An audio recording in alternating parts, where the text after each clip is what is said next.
ये अगला क्वेश्चन क्या देखते हैं।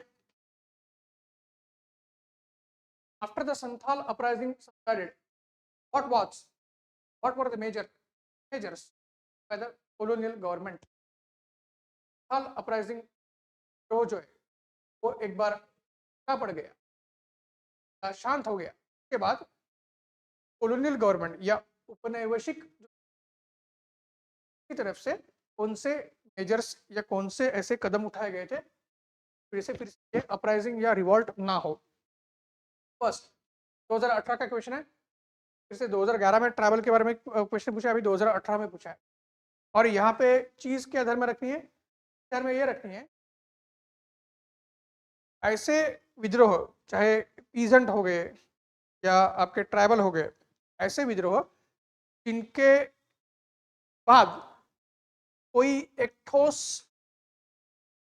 परिणाम या आउटकम निकल के आया है, एक ठोस परिणाम या आउटकम निकल के आता है, ऐसे विद्रोह है। ऐसे विद्रोहों के बारे में चाहे वो कृषि वाले विद्रोह हो या ट्राइबल या जनजाति वाले विद्रोह हो, ऐसे विद्रोहों के बारे में डेफिनेटली पूछा जाता है। तो पहला देखिए, first the territories called Santhal Pargana were created. First territories called Santhal Parganas were created. Second, it became illegal for a Santhal transfer land to, पहला क्या है, territories called Santhal Pargana they were created, and second, illegal for a Santhal to transfer the land to a non-Santhal।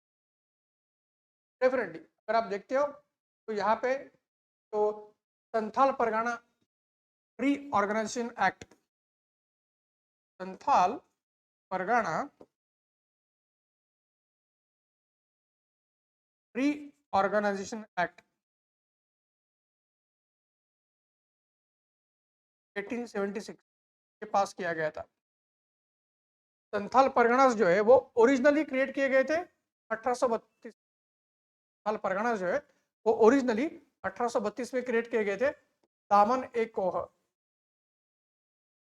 दामन ए कोह उसको कहते थे। ये point ध्यान में रखना है। और उसके बाद फिर हम देखेंगे कि कहीं ना कहीं के बाद फिर क्या है, कहीं ना कहीं आपका दिखेगा कि ये जो है क्या बोलते हैं दामन ए कोह जो क्रिएट किए गए with respect to Lord William Bentinck. उस समय लॉर्ड विलियम बेंटिक भारत के गवर्नर के गवर्नर, ठीक है, भारत के हुए नहीं थे अब तक, बंगाल के वो गवर्नर जनरल। और संथाल जो है झारखंड कम्युनिटी झारखंड में है, और झारखंड तो कहीं ना कहीं इसका भाग था, वो भाग था कहीं ना कहीं आपका इसका सो कॉल्ड बंगाल जो प्रोविजन है उसका ही वो पार्ट था। ये पॉइंट ध्यान में रखना है। फिर से हमें दिखेगा, क्या दिखेगा, दामन ए को ये संथाल परगना उसी समय क्रिएट किया गया। लेकिन अभी क्या है, उस समय जो संथाल परगना क्रिएट किया गया था, वो संथाल परगना क्रिएट किया गया था अंग्रेजों के जो हित थे या to fulfil the British interest, उसके लिए वो क्रिएट किया गया था। अभी जो संथाल परगना क्रिएट किया गया है as per Santhal Pargana reorganisation act, तो वो संथाल को प्रोटेक्ट करने के लिए क्रिएट किया गया। संथाल को बेसिकली एक्सक्लूसिव कहीं ना कहीं प्रोटेक्शन देने के लिए, उनके अधिकारों को या उनके हित को या इंटरेस्ट को अबाधित रखने के लिए वो किया गया था।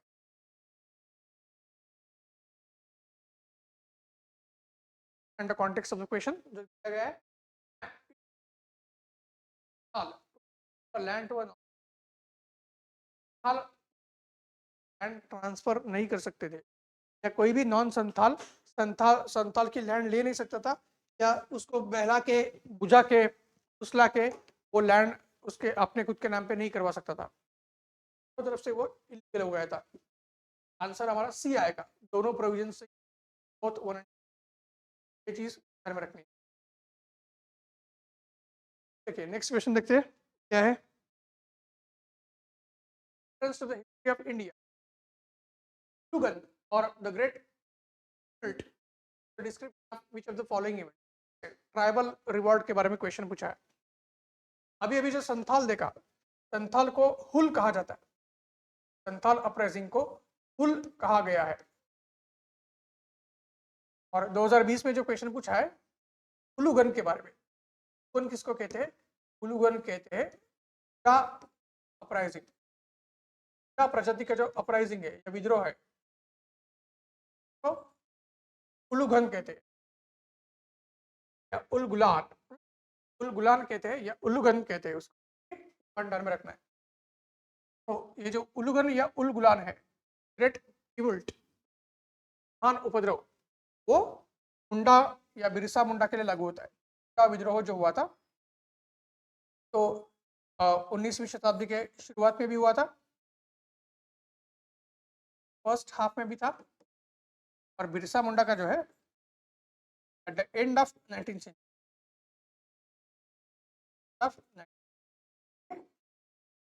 में रखते हैं। 2 बार मुंडा विद्रोह हुआ था, लेकिन बिरसा मुंडा का विद्रोह तक माना जाता है अंग्रेज शासन के लिए। और रिवोल्ट ऑफ 1857 को तो हम उलगुलान या उलुगन नहीं कहते हैं। पॉपुलर रेबिलियन जो है 1921 का, तो भी क्या है, मोपिला या मापिला ही कहते हैं, गुलान नहीं कहते उसको। एंड इंडिगो रिवॉल्ट जो है 1859 या 60 का, उसको भी हम इंडिगो या नील विद्रोह ही कहते हैं। तो आराम से ये ऑप्शंस हट जाएंगे। मुंडा का जो ये है रेबिलियन, उसको गुलान या महान उपद्रव कहेंगे, क्योंकि अंग्रेज शासन बहुत ही ज्यादा बाधित हुआ था। British government was affected tremendously. Even though British, they had advanced technology, advanced weapons, military, etc. And Birsa Munda जो है मुंडा प्रजातियों को लेके अपने जो ट्रेडिशनल वेपन्स के साथ वगैरह फाइट कर रहे थे। ये अनइवन कंटेस्ट था, लेकिन अंग्रेजों की जो स्थिति थी वो थोड़ी खराब हुई थी की वजह से। तो उलगुलान या ग्रेट जो आपका विद्रोह है, ये पॉइंट ध्यान में रखना है, ठीक है।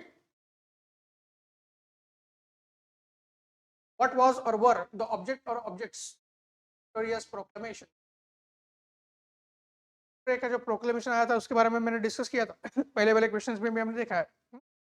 कहीं ना कहीं 1857 की जो क्रांति हो गई के बाद गवर्नमेंट ऑफ इंडिया एक्ट 1858 लाया गया था। 1857 की क्रांति के बाद गवर्नमेंट ऑफ इंडिया एक्ट 1858 आया था, और वो कानून जब लागू हुआ उससे पहले ही जो ब्रिटिश क्राउन था, वही क्वीन थी, क्वीन विक्टोरिया, उन्होंने एक प्रोक्लेमेशन अनाउंस किया था, या एक उन्होंने कहीं ना कहीं क्या बोल सकते हैं, उद्घोषणा की थी।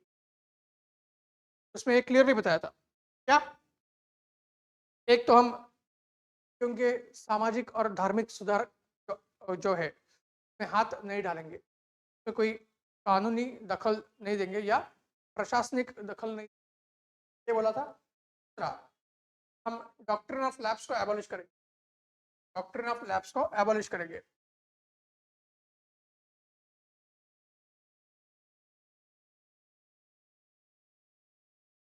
was to abolish।